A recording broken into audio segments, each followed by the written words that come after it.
소개받은 국립암센터 이현정입니다. 이게 처음에 의뢰받았던 제목에 제가 제목을 바꾸지 못했습니다. 일단 사전 재활이라고 하셔서 진단받고 바로 재활이나 이런 중재가 들어가는 것으로 생각해서 일단 준비를 해보았습니다. 우선 기본적으로 이제 디스트레스부터 얘기를 시작을 하려고 하는데요. 디스트레스라는 단어는 암 환자를 보신 의료진님들이라면 아마 다 한 번쯤은 잘 알고 들어보셨던 내용이라 생각합니다. 암 환자가 겪는 여러 가지 다양한 측면에서 비롯될 수 있는 모든 정신적인 고통을 디스트레스라고 하고, 전체 암 환자의 20에서 40%가 유의미한 수준의 디스트레스를 경험한다고 되어 있습니다. 이 디스트레스의 정도는 상황이나 개인에 따라서 다르게 여러 가지 다양한 수준으로 나올 수가 있는데요. 이게 어떻게 딱 끊어지는 게 아니고 연속선상에서 컨티넘으로 존재하기 때문에 연구에 활용하거나 진료를 보실 때에는 어떤 컷오프 점을 설정을 해서 몇 점 이상이면 디스트레스가 있다, 없다 이렇게 구분을 하기도 하고, 아니면 적응장애, 주요 우울장애 등 진단명이 있을 때 이런 환자분을 대상으로 연구를 하거나 치료를 하거나 하는 경우가 있습니다. 많이 쓰는, 흔히 다 알고 계시는 디스트레스 온도계를 4점 이상은 중등도라고 하기도 하고, 일부 기관에서는 5점, 6점 이렇게 기관의 이런 자원의 충분한 정도에 따라서 활용을 하고 있고요. 저희 암센터에서 개발한 NCC 심리증상 평가지에서는 이런 우울 진단 지장도의 절단점을 4점으로 진단을 제시를 하고 있고요. 불안의 경우에는 5점, 불면의 경우는 5점 이렇게 절단점을 제시를 하고 있습니다. 어느 시점에서 디스트레스가 많이 유병률을 보이는가에 대한 결과인데, 진단하고 나서 치료 들어가기 전에 가장 많습니다. 이게 환자분들이 일상생활 잘 하고 계시고 증상도 없었고 잘 살고 있었는데 이제 암세포가 내 몸에 있다라는 거를 자각한 순간부터 이 암세포를 없애기 위한 아무런 행위가 가해지지 않을 때 굉장히 불안해하시고, 치료가 들어가기 전까지 그 사이에 확 퍼지지 않을까, 아니면 막 번지는 거 아닐까, 이런 걱정을 많이 하시면서 매우 심한 불안에 시달리는 경우들이 많습니다. 치료를 받고 있는 상황에서도 꽤 한 30% 가까이 디스트레스가 있다라고 하고, 그러면 치료가 끝나면 다 괜찮은가? 또 아니다. 치료가 마친 사람들도 4분의 1 정도는 디스트레스가 있더라. 이렇게 되어 있습니다. 시기별로 암 진단받고 나서는 뭔가 암으로 인한 통증이 있거나 아니면 걱정으로 불면 있거나 불안, 우울 이런 것들로 인해서 디스트레스가 있을 수도 있고, 치료받을 때는 치료 모달리티에 따라서 각각 이러한 어려움으로 디스트레스를 보일 수가 있고, 모든 암 치료가 끝났다 하더라도 암 재발에 대한 두려움이라든가 아니면 일상으로 복귀할 때의 어려움, 또 장기의 합병증 부작용 등에 의해서 디스트레스가 생길 수가 있습니다. 암 진단받았을 때 심리사에서 그 반응을 살펴보시면 일단 암 진단을 받으면 상당한 충격을 받으시는 경우들이 많습니다. 이제 전통적으로 우리 암 선고받았다라는 단어를 쓰는데요. 선고라는 게 일단 죽음을 전제로 하고 아니면 뭔가 나쁜 거를, 굉장히 큰 것을 이제 받았을 때 쓰는 단어인데요. 이런 암 진단을 받고 나서 굉장히 충격받은 상황에서 엄청 바쁜 스케줄이 이어집니다. 검사라든가 결과를 또 듣고 그 결과에 따라서 또 다른 검사가 이어지고, 계속 금식하고 검사 받고 또 이 검사 받고 저 검사 받고 정신없이 지나가다 보면 어느 날 수술 받아 있고, 수술 받고 나서 또 조직 검사 결과 나올 때까지 또 엄청 불안에 떠시고, 그 결과에 따라서 항암이 들어가야 된다, 박사서 들어가야 된다 그러면 또 그거에 따라서 맞춰서 정신없이 하다 보면 어느 날 항암으로 힘들어하 있는 나를 발견하는 경우들도 있으시고, 치료 다 끝나고 나서 이제 6개월 뒤에 봅시다 이러시면 또 엄청 불안해하시고, 이런 경우들이 많습니다. 또 전문적인 의학 지식이 부족한 상황에서, 이 의학 지식이라는 건 또 굉장히 스페셜한 지식이어서 학력 수준이나 아니면 어떤 전문 직에 종사하는 거랑 또 다른 관점인 것 같더라고요. 일례로 법학 박사 아니면 어디 교수 이러셔도 의학 지식에서의 상식이나 이런 것들은 저희들이 생각하는 거랑 또 다른 결이어서 전혀 다르게 생각하거나 다르게 오해하고 계시거나 잘못 받아들이는 경우들도 있으셔서요. 또 같은 맥락으로 충분한 정보를 난 못 받았다, 이해 못했다 라고 할 때 굉장히 우리 사회의 인터넷 무궁무진한 자료들을 찾아보고 계십니다. 그럴 때 여러 다른 잘못된 정보를 접하거나 아니면 너무 많은 정보를 접할 때 더욱 혼란스러워하고 더욱 불안해하는 경우들이 많으신 것 같습니다. 치료받으면서는 이제 외모가 변한다거나 항암치료나 아니면 약 부작용으로 힘들어하시거나 암이 진행되는 거 아닐까, 이 치료가 효과가 있을 것인가, 이 3개월 뒤에 시트 찍는데 결과가 잘 나올 것인가, 이런 불안에 시달리고 계시고요. 재발 불안이라는 게 꼭 수술을 마친 암생존자에 국한된 내용이 아니라 수술하고 나서 보조항암 치료라든가 이런 수술이 끝났다고 해서 뭐 안 보이는 암세포를 죽이려고 항암하는 겁니다 라고 하지만 이게 과연 재발하지 않고 잘 끝날 것인가 등등 이런 데서도 재발 불안을 경험을 하십니다. 또 치료 과정 중에서도 대인관계가 좀 소원해지거나 사회적으로 고립을 경험하시는 경우들도 흔하신데요. 뭔가 병원에 입원하게 되면서 아니면 바쁜 치료 스케줄로 인해서 어떤 시간적인 여유가 없어서 있던 모임들을 안 나가게 된다거나 아니면 지인들을 만나서 지금 내 이런 주의한 모습을 보기 싫다던가 초췌한 모습 보기 싫고 왜 안색이 이렇게 안 좋아? 이러면 뭐 암 진단을 받아서 어쩌고 저쩌고 이런 거 설명하는 거 싫다 이래서 아예 모임을 두절하고 두문불출 지내시는 경우도 많으시고요. 또 생각은 있지만 또 피로하고 힘들어서 못 나간다 이런 경우도 있으십니다. 그러면서 새로운 인간관계가 형성되는 경우들이 있으십니다. 요양병원에서 알게 된 사람들.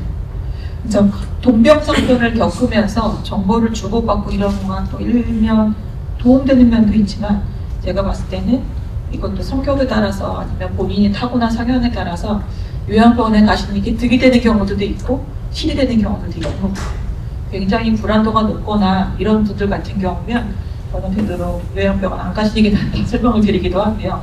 괜히 몰라도 될 케이스라든가 나와 상관이 없는 힘든 케이스 같은 걸 보면서 더 불안해 하실 경우도 있으시고 그렇습니다. 그리고 이제 치료 기간이 길어지면 이제 이건 같은 경우에는 이제 항암 치료를 팔리티브한 경우로 계속 끊임없이 받아야 되는 경우 같은 경우에 지긋지긋하다, 항암만 하다가 죽을 것 같다 이런 말씀하시는 경우들이 있고 이러다 보면은 이제 사기 저하에 도달하는 상황이 될 수가 있습니다. 디스트레스 원인을 다각적인 방안에서 보도록 하겠습니다. 개인적인 차원에서는 뭔가 조절되지 않는 신체 증상이 있으면 힘들어하시고요. 신체 이미지가 변할 경우 수술 흉터가 크게 남거나 유방암 환자 같은 경우는 유방절제 같은 게 있겠지만 유방암이 꼭 아니더라도 복부에 큰 스카가 있거나 이런 경우에도 자신감에 저하되는 경우가 있는 것 같고요. 장루, 노루 이런 것들 있을 경우에도 그렇고 또 암 환자라는 타이틀이 붙는 순간 본인이 이때까지 잔병 치료 없이 건강하나마는 자신했던 사람인데 내가 환자라는 이런 정체성이 따로 생기는 거에 따라서 정체가 자존감의 문제가 생길 수도 있고요. 관계의 역할에 변화가 생깁니다. 또 기존의 부부 역할 아니면 가족에서의 역할에 변화가 생기면서 젊은 여성 환자가 위험 수술로 입원해 있다 그러면 아이들 케어를 이제 아빠가 해야 되는 상황이 생길 수가 있고 또 독립적으로 생활을 해왔는데 암 치료를 받으면서 다시 부모님한테 도움을 청해야 되는 상황이 오는 경우에 아무리 내가 친하게 지냈던 부모 자식 간이라 하더라도 따로 독립적으로 살고 있다가 다시 합가해서 생활을 하는 것은 굉장히 또 스트레스 상황이 될 수가 있습니다. 또 사회적으로 치료 과정에서 직장을 그만두었다 이런 경우에 치료가 끝나면 어떻게 해야 될까 이런 것들을 미리 암 진단받으면서 조금 생각을 해야 되는 면이 있을 수가 있고요.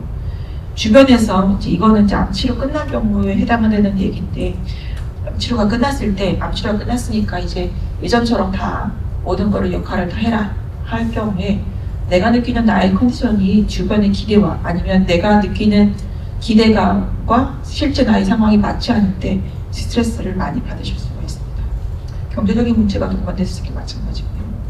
의료관 관련해서는 이런 정보가 부족할 때 많이 불안합니다. 그리고 이제 6개월 팔로우, 1년 팔로우 이럴 때 관찰 이 결과가 어떻게 나올 건가? 평소에 잘 지내고 암 치료받은 것도 잊고 지내다가 요거 검사 앞두고 한 2주 전, 한 달 전부터 좀 잠설치거나 불안해하시거나 이런 경우들도 많으셔서, 그리고 암 진단받을 때는 이제 앞으로 어떻게 흘러갈 건가를 잘 정보가 전달이 되지 않으면 많이 불안해하실 수가 있습니다. 그리고 이제 소화기암, 위식도암 환자분들의 관해서 좀 특이적으로 경험할 수 있는 심리사회적 문제가 어떤 것이 있을까를 살펴보자면, 이거는 뭐 다들 너무 전문가들로 알고 계시겠지만, 일단 이제 소화기관이 없어지면서 식사나 이런 것들이 신체적, 정서적으로, 장단기적으로 다양한 영향을 미칠 수가 있는데, 어떤 범위로 수술을 했을까에 따라서 삶의 질이 많이 차이가 나고, 이에 따른 디스트레스나 삶의 질, 우울증 이런 것들이 영향이 있을 수가 있고, 영양소 비입에 따라서도 또 피로감을 느낀다거나 우울증이나 인지기능 이런 것들이 영향이 있을 수가 있겠습니다. 디스트레스 증상은 이렇게 다양하게 올 수가 있습니다. 불안, 아니면 또 우울, 그냥 감정 조절이 안 되고 화가 잘 나고 짜증나고 이럴 수도 있고, 불면, 또 희망이 없다거나, 또 비관적으로 변화한다거나, 대인관계에 좀 어려워지거나, 심하면 자살 생각 나거나, 또 여러 검사 결과로 설명이 안 되는 식욕의 변화가 있다거나, 좀 스스로 쓸모없다, 무가치하다 듣거나 이런 것들이 생길 수가 있고요. 심하면 정서적인 문제로 끝나지가 않고 신체적인 고통도 더 잘 느낄 수 있는 상황이 될 수가 있습니다. 통증의 역치가 좀 낮아져서 좀 더 통증에 더 예민하게 반응하실 수도 있고요. 또 컴플라이언스가 떨어져서 치료 이후에 관리를 잘 안 된다거나, 챙겨 먹는 약을 잘 안 먹다거나, 검사를 해야 되는데 안 한다거나 이런 식으로 될 수도 있고, 이런 디스트레스가 심한 환자를 케어하는 의료진이나 가족에게서도 부담감을 더 느낄 수 있어서 관계에 부정적인 영향을 미칠 수가 있습니다. 적극적인 디스트레스 관리가 필요하다라는 거고요. 그런데 이런 디스트레스가 좀 발견되는 게 낫더라라는 것이, 의료진, 한국의 의료 상황이 5분 진료, 1분 진료 바쁘시잖아요. 그래서 한정된 진료 시간에 이런 어려운 얘기를 꺼내놓는 환자가 있을 때도 덜컥 시간이 얼마나 딜레이 될 것인가, 이런 것들이 좀 스트레스 받는 의료진의 요인으로 돼 있을 수가 있어서, 이런 것들을 좀 다룰 여유가 없기도 하고, 이런 말을 끊을 때 어떻게 다뤄야 될지 기술이 부족할 수도 있고요. 암 환자면 어느 정도 우울한 거 당연한 거 아닌가 라는 컨셉을 가지는 경우들이 예전에 많았다고 하십니다. 그러면은 당연히 이런 것들을 면밀하게 살펴서 케어로 이어지는 것이 어려울 수가 있겠죠. 그래서 암 환자라고 해서 다 우울한 건 아니다. 우울하지 않고 생활을 잘 영위하면서 치료받는 거를 염두에 두고서 좀 살펴봐 주시면 좋겠고, 우리나라 환자들이 본인이 마음이 힘든 거를 잘 보고하지 않습니다. 그래서 이런 거 힘든 것이 있는지 물어보고 케어해 주시는 게 필요할 수가 있겠고, 또 스티그마가 있다 보니까 암 환자 자체도 스티그마가 있어서 암 진단받는 거 주위에 알리지 않는 경우들도 많으신데, 정신과 진료받는 것도 스티그마가 있다 보니까 더블 스티그마가 있습니다. 그래서 암도 싫은데 정신과까지 가란 말이냐 이러면서 저희가 안 오시는 분들이 계신데, 그래서 만약에 심하지 않다라고 하면 셀프 케어할 수 있는 방법을 좀 알려주시고 관리할 수 있는 자원을 연결해 주시면 좋을 것 같습니다. 이거 말씀드릴 거고, 또 정신과 약 먹으면 뭐 치매되는 거 아니냐, 뭐 바보 되는 거 아니냐 이런 말씀해 주시는데, 그런 거 아니고 잘 치료받으면 암 치료받는 거에 도움될 수 있다, 이런 말씀 해주시면 좋을 것 같습니다. 또 이런 디스트레스를 관리하면 암 환자를 관리하는 비용 자체가 절감될 수 있는 효과도 있다고 합니다. 그래서 의료 비용 절감의 효과도 있다라는 여러 연구 결과들이 있고요. 암 환자 자체도 이런 심리사회적 지지 서비스의 요구도는 높다고 합니다. 우리나라 암 환자에서도 이제 유방암 같은 경우가 대표적으로 이런 요구도가 높은 암종이긴 하나, 암 진단 치료로 인한 스트레스로 심리사회적 도움을 필요로 하고, 유방암 외에도 여러 암종을 다 통틀어서 봤을 때도 60% 환자가 심리사회적 지지 서비스를 필요로 한다고 하는 연구 결과가 있고요. 미국에서는 제가 환자에서 이런 이용도 분석을 해봤더니 실제 2%가 정신건강 서비스를 이용을 하는데 일반인은 5.7%인 거를 보면 높다. 그런데 미국은 아시다시피 비용이 높잖아요. 그래서 비용 부담을 이용을 때문에 못한 거를까지 생각을 하면 이 정도까지 늘어야 하지 않았을까라고 추정한 겁니다. 그래서 요거는 환자분들도 계실 거 생각해서 좀 추가한 슬라이드인데요. 디스트레스 관리할 때 이런 것들이 좀 필요합니다.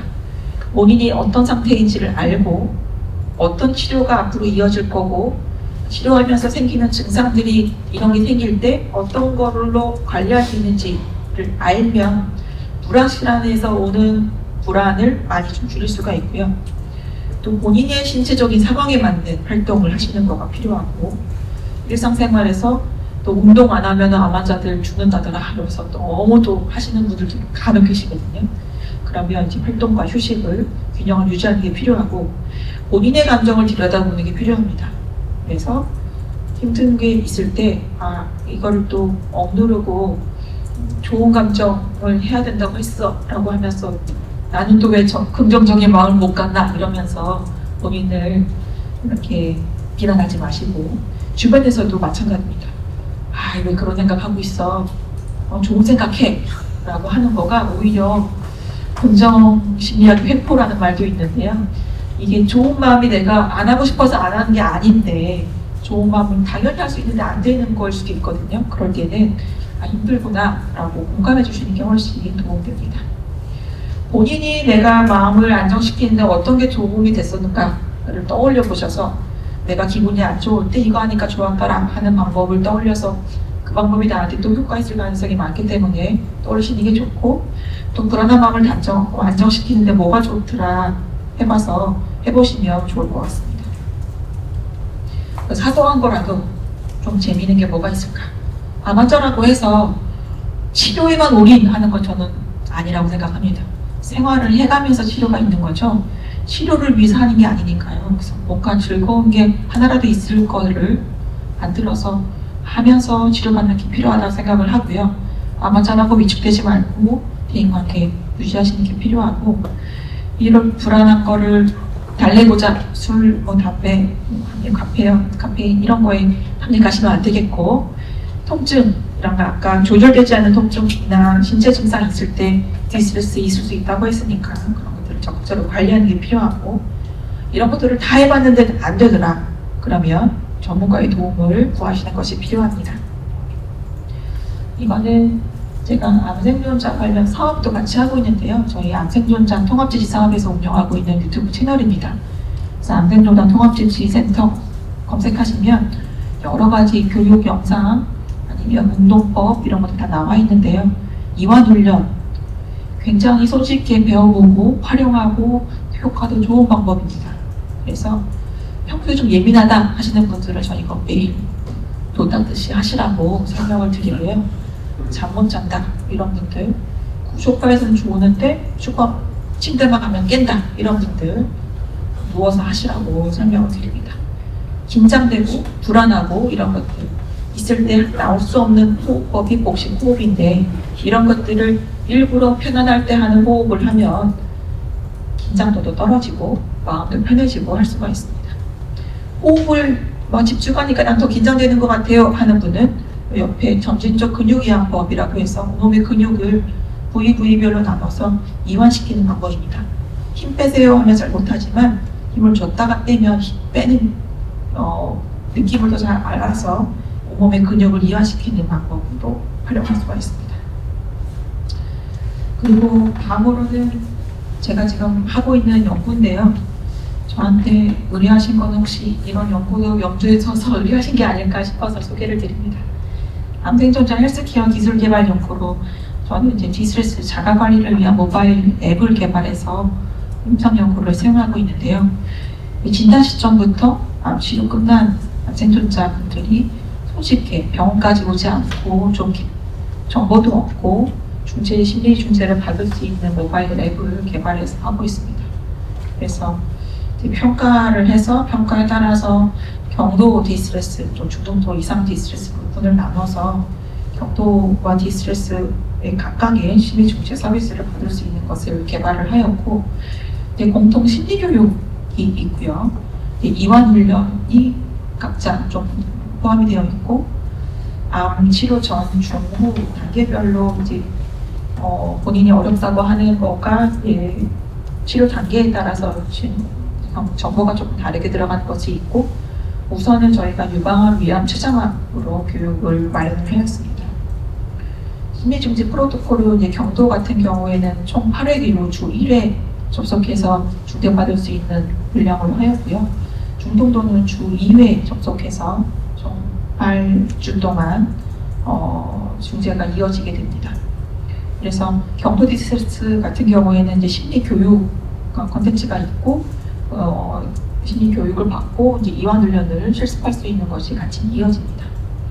중동도는 약간 CBT 개념을 포함해서 교육과 또 거기에서 질문이 있으면 응답을 하고, 또 다른 환자들이 암 생존자들이 이렇게 공유하겠다라고 한 응답을 또 같이 볼 수도 있습니다. 그래서 어떻게 보면 약간 모바일에서 그룹 치료의 효과도 좀 노리려고 한 같은 걸로 구현을 하였고요. 또 불면 증상이 두드러지게 같이 통과되는 경우에는 불면 모듈이 추가대로 제공이 되게 됩니다. 이렇게 모바일 앱을 개발을 하였고요. 이름 무디라고 저 지었는데요. 매니지먼트 언워티드 디스트레스이기도 하고, 구슬무의 디스트레스라고 해서 무디라고 지었습니다. 일단 암종 선택하고 지금 치료 전인지 중인지 후인지 해서 환자 가입을 한 다음에 디스트레스 온도계로 디스트레스 평가하고, HCC 심리증상 평가적으로 우울, 불안, 불면을 각각 평가하게 됩니다.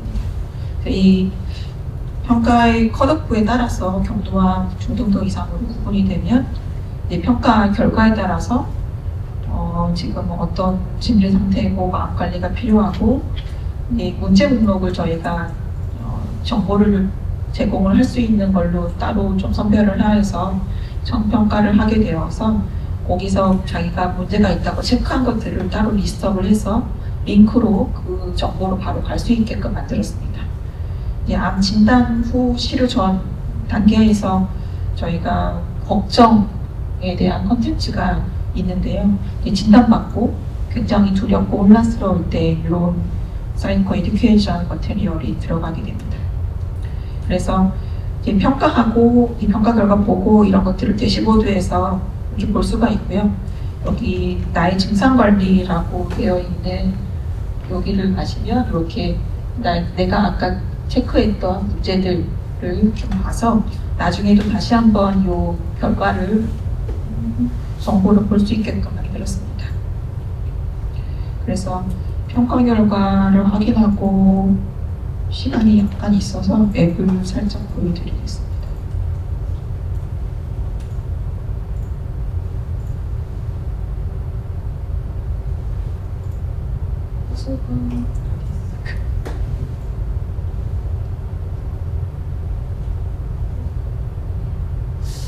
네, 어떻게 플레이해야 될지. 네, 이런 식으로 이제 안에 중등도, 중경도 같이 플레이되어 있는데요. 1회기, 2회기, 중등도 같은 경우에는 이 앱을 사용했던 사람들이 이런 도움받았다 하는 영상도 같이 들어가 있고, 치료 관련할 때 이렇게 하시고 방법을 알려주고, 이제 이완 훈련이 경도 같은 경우에는 회기마다 있습니다. 이완 훈련이 다 다른 종류의 이완 훈련으로 되어 있어서요. 요거를 이제 왜 해보고 또 복습으로 또 해볼 수도 있고요. 이렇게 구성이 되어 있습니다.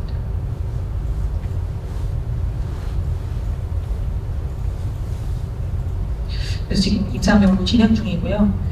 연구 참여자 모집을 하고 있는데, 근데 제가 이 연구를 해보면서 느낀 점은 위험 환자분들이 생각보다 디스트레스가 없나라는 생각을 하고 있습니다. 모집이 잘 안 됩니다. 네. 그래서 연방생께서 도와주고 계시긴 한데, 저희가 이제 아이폰 앱이 아직 없어서 그렇긴 한데, 위험 환자분들이 치료가 너무 조기 잘 돼서 그러신가 싶기도 하고, 네. 아니면 위암은 이렇게 뭔가 식사나 이런 것들이 잘 적응이 되면 심리적으로 이렇게 많이 남는 건 없나? 라는 생각도 조금 들기도 하고요. 일단 그렇게 진행을 하고 있고, 아직 구글 플레이스토어에는 탑재하지 못하였고요. 연구하고 저희 상표권 이런 거 좀 출원이 마무리되면 플레이스토어에 올릴 예정이긴 합니다.